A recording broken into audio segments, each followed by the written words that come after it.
நடிகர் திலகம் சிவாஜி கணேசன் அவர்களின் 100வது படத்திற்கு வந்த சிக்கல்கள் என்ற ஒரு சுவாரஸ்யமான தகவலை பத்தி தான் இந்த பதிவுல நாம பார்க்க போறோம்.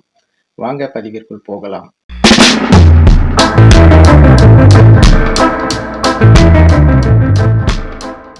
1964ஆம் ஆண்டு காலகட்டங்களில் நடிகர் திலகம் சிவாஜி கணேசன் அவர்கள் பல்வேறு திரைப்படங்களில் பிஸியாக நடித்துக் கொண்டிருந்த காலம் அது.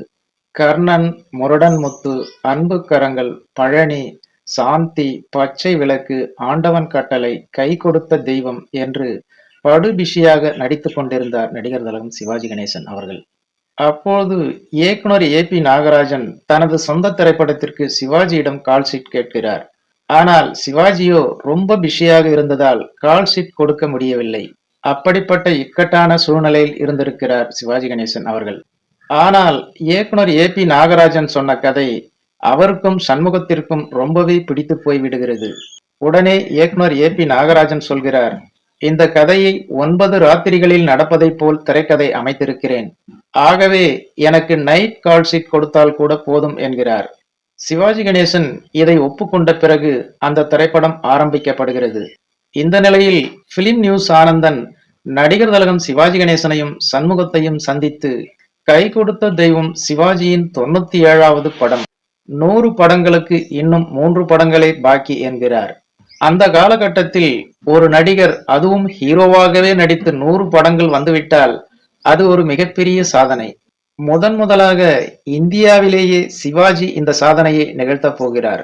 1964ஆம் ஆண்டு செப்டம்பர் மாதம் புதிய பறவை என்ற திரைப்படம் வெளியாவதற்கு தயாராக உள்ளது. அந்த திரைப்படம் சிவாஜிக்கு 98வது படமாக அமையும்.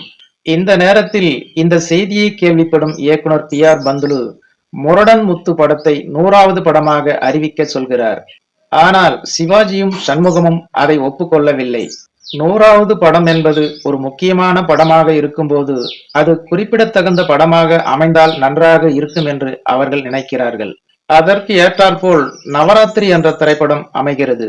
முதல் முறையாக ஒரு நடிகர் 9 வேடங்களில் நடிக்கிறார் என்ற தனிச்சிறப்பும் அந்த திரைப்படத்திற்கு உண்டு. ஆகவே நவராத்திரி என்ற திரைப்படத்தை சிவாஜியின் 100வது படமாக அறிவிக்கலாம் என சொல்கின்றனர். நடிகர் திலகம் சிவாஜி கணேசன் எவ்வளவோ எடுத்து சொல்லியும் ஒப்புக்கொள்ளாத இயக்குனர் பி.ஆர். பந்துலு தனது காரியத்திலேயே குறியாக இருக்கிறார். நடிகர் திலகம் சிவாஜி கணேசன் நினைத்திருந்தால் இந்த 2 திரைப்படங்களையும் விட்டுவிட்டு புதிய பறவை என்ற திரைப்படத்தை 100வது படமாக அறிவித்திருக்கலாம். ஆனால் சிவாஜி கணேசன் அதை செய்யவில்லை. திட்டமிட்டபடி புதிய பறவை செப்டம்பர் 12ஆம் தேதி அன்று வெளியானது. முன்னர் திட்டமிட்டபடி நவராத்திரி, முரடன் முத்து 2 திரைப்படங்களுமே 1964ஆம் ஆண்டு நவம்பர் மாதம் 3ஆம் தேதி தீபாவளி அன்று வெளியாகிறது. அதே நாளில் பத்மினி பிக்சர்ஸின் அடுத்த தயாரிப்பு என்று எம்.ஜி.ஆர். நடித்த 1000ல் ஒருவன் என்ற திரைப்படம் அறிவிப்பாகிறது. முரடன் முத்து என்ற திரைப்படத்தை பற்றி சிவாஜி கணேசன் சொல்லும் போது நண்பர்கள் பிரிந்தனர் என்கிறார். தன் வீட்டு விசேஷங்கள் எது என்றாலும் இயக்குனர் பி.ஆர். பந்துலுவை சிவாஜி கணேசன் அழைத்து விடுவார். நடிகர் திலகம் சிவாஜி கணேசன் அணிவித்த மோதிரம் ஒன்று இயக்குனர் பி.ஆர். பந்துலுவின் கையில் எப்போதும் இருந்தது. ஆனால் இயக்குனர் பி.ஆர். பந்துலு சிவாஜியை பிரிந்து நாடோடி, தேடி வந்த மாப்பிள்ளை, மதுரையை மீட்ட சுந்தரபாண்டியன் என எம்.ஜி.ஆர். வைத்து எடுத்த திரைப்படங்கள் எதுவுமே 100 நாட்களை தொடவில்லை. எம்.ஜி.ஆர். நடித்த 1000ல் ஒருவன் என்ற திரைப்படம் மட்டுமே சென்னையில் 100 நாட்களை தாண்டி ஓடியது என்பது குறிப்பிடத்தக்கது.